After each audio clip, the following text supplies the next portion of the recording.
Bonjour à tous à l'affiche, la gamme du DS7 Crossback détaillée et pour finir on parle des nouvelles idées de la mairie de Paris contre la pollution automobile.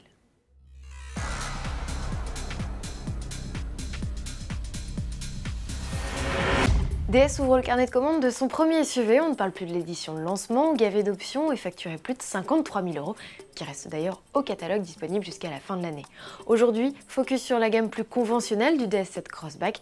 La mise de départ est fixée à 31 200 € avec le diesel de 130 chevaux, boîte mécanique. C'est 500 € de plus qu'un Peugeot 3008 à motorisation équivalente. Mais le SUV se la joue plus chic et plus high-tech, c'est donc davantage au BMW X1, Audi Q3 et Range Rover Evoque que l'on doit le mesurer. Le SUV DS7 Crossback le plus cher est à 48 900 € avec son bloc essence de 225 chevaux. Au total, 5 finitions sont proposées, une de base, 2 chic et 2 sportives. Elles sont associables à ce que DS appelle des inspirations. Il s'agit de 4 ambiances extérieures et intérieures spécifiques, comprenant notamment une planche de bord recouverte de cuir ou d'alcantara.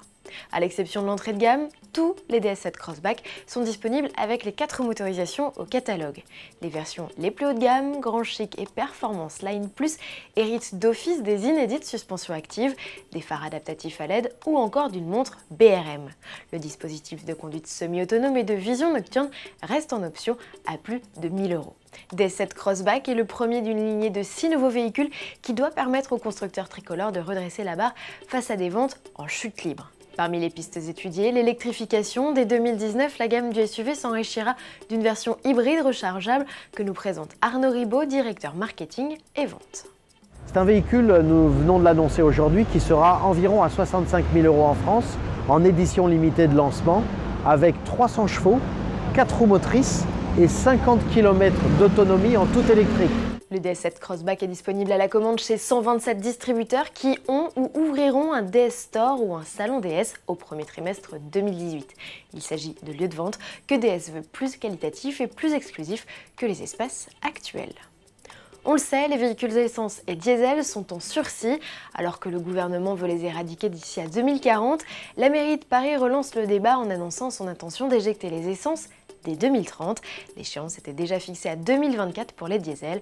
Alors ces mesures sont-elles réalistes? Pascal Pennec, rédacteur en chef adjoint à la rédaction d'Autoplus, nous éclaire. Il faut bien comprendre qu'à l'échelle automobile, les constructeurs peuvent anticiper quelques années à l'avance. Mais on ne sait pas quelles seront les aides du gouvernement dans quelques années, on ne sait pas combien sera le prix du baril de pétrole. Il y a tellement de paramètres que l'on ne maîtrise pas aujourd'hui, que personne ne maîtrise, que pour le moment, ce sont des effets d'annonce. Ça donne des perspectives, hein, c'est pas inutile non plus, mais après, ce qui est horripilant, c'est cette espèce de stress que ça génère chez les automobilistes qui se disent « Mon Dieu, qu'est-ce qui va se passer en 2030? Qu'est-ce que je vais faire avec ma pauvre voiture ?» C'est tellement loin que voilà, ça ne sert à rien. Allez, on se retrouve dès demain pour une nouvelle édition du JT d'Autoplus.